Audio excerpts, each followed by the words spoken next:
Papo de Criminalista. Hoje, dia 13 de fevereiro de 2020, um dia triste para o direito criminal brasileiro, com a perda do professor Damásio de Jesus. Eu quero dedicar esse vídeo de agora à noite ao meu amigo, meu companheiro de curso, meu companheiro de conversas, professor Damásio de Jesus, que Deus o receba em sua infinita glória. E a vida não para, a vida continua. Eu quero conversar com vocês a respeito do nosso artigo 315 do Código de Processo Penal. Ele fala sobre a questão da decretação da prisão preventiva. Quais são os requisitos que tem que fazer, aquela coisa toda que já estamos cansados de saber, né? Tem que fundamentar, tal. Mas o parágrafo 2º é muito importante para o processo penal como um todo.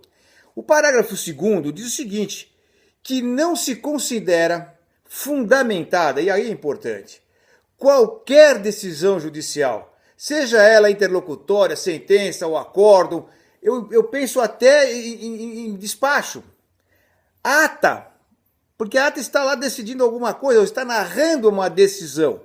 Então, qualquer que seja a decisão judicial, ela precisa estar de acordo com o artigo 315, parágrafo 2º e seus incisos.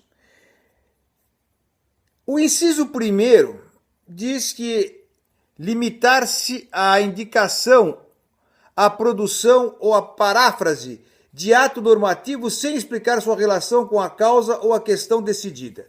No 2, empregar conceitos jurídicos indeterminados sem explicar o motivo concreto de sua incidência no caso. Isso a gente vê muito, né? Esses dois incisos.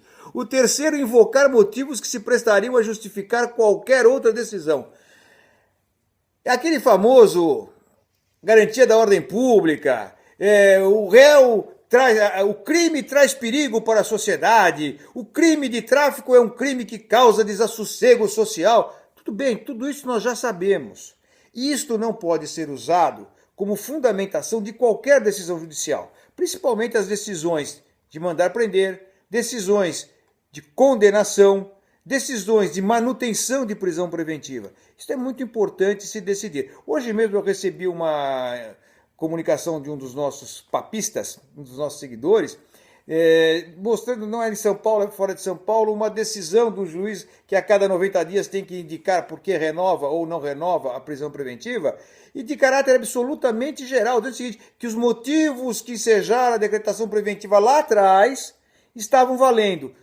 Então, por isso, mantinha a prisão preventiva. Ora, isto é um absurdo, é uma bobagem, porque não pode fazer isso. A lei é clara, ela precisa que existam fatos novos, que sejam contemporâneos, atuais. Não pode se perpetuar no processo o tempo. E isso acontece também com as medidas cautelares. Elas podem ser agravadas, podem ser diminuídas e podem ser extintas, dependendo da situação. Eu vejo também que ela é alcançada por essa disposição legal de ser revista a cada 90 dias. Tem que ser assim. Uma outra situação que os juízes gostam de fugir. Não enfrentar todos os argumentos deduzidos no processo, capazes de, em tese, infirmar a conclusão adotada pelo julgador. Por exemplo, processo de crime de tráfico. Tem lá o 33, parágrafo 4º. E o juiz simplesmente passa por cima e diz que o crime é hediondo e que não pode, mesmo contra a jurisprudência do Supremo Tribunal Federal. E não pode mais fazer isso, ele não pode deixar de enfrentar, ele nem comunica, ele nem rebate o pedido da defesa, simplesmente passa por cima, não pode mais. Tem que enfrentar todas as teses. Ah, mas essa tese é primária, é absurda. Tudo bem, comunica a ordem toma uma providência no Tribunal de Ética, se for o caso, manda o advogado fazer novo exame, mas enfim, não cabe ao juiz decidir se o advogado está atuando de modo errado ou não. Se ele achar que estiver, ele deve comunicar a ordem, ele não pode punir o advogado. Esta é ótima, limitar-se a invocar precedente ou enunciado de súmula, sem identificar seus fundamentos determinantes, nem demonstrar o que o caso sob julgamento se ajusta àqueles fundamentos. Vocês já viram aquelas decisões que citam 40 jurisprudências, enunciados? Ninguém lê aquilo, nem quem pôs e nem quem é o destinatário. E, curiosamente, se você for ler, começa a ver, são decisões de desembargadores que estão aposentados há 20 anos, de ministros que já morreram e são usados assim aleatoriamente.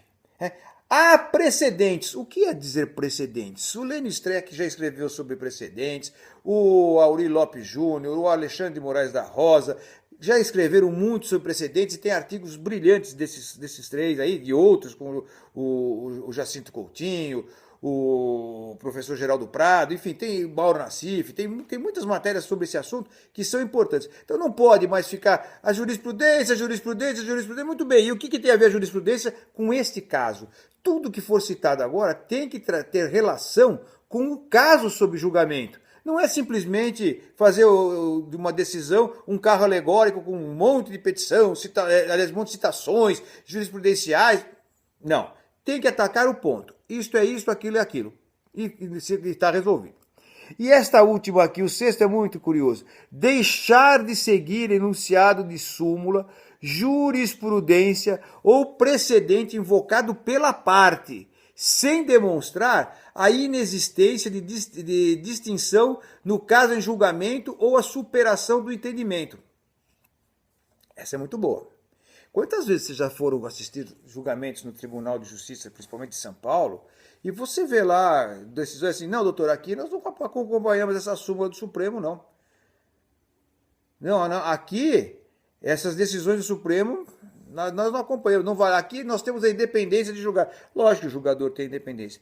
Mas vocês reparem bem nesse artigo 315, parágrafo 2º de seus incisos, que ele é fruto de decisões tomadas pelos tribunais superiores. Quantos habeas corpus foram deferidos nesse sentido, arguindo isso antes da lei existir? Então, essas decisões serviram, sem dúvida nenhuma, de base para que essa orientação fosse efetivamente tomada agora em forma de lei.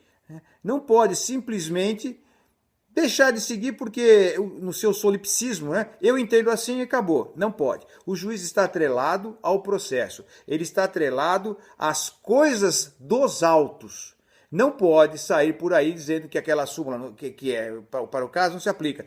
Você tem um julgado no Supremo Tribunal Federal, no STJ e até no próprio Tribunal de Justiça ou no Tribunal Regional Federal, que é exatamente aquele caso e, desculpa, o juiz vai julgar contra aquelas decisões. Não pode. Tem que dizer por quê, indicar qual é a situação concreta que não pode ser aplicada àquela súmula.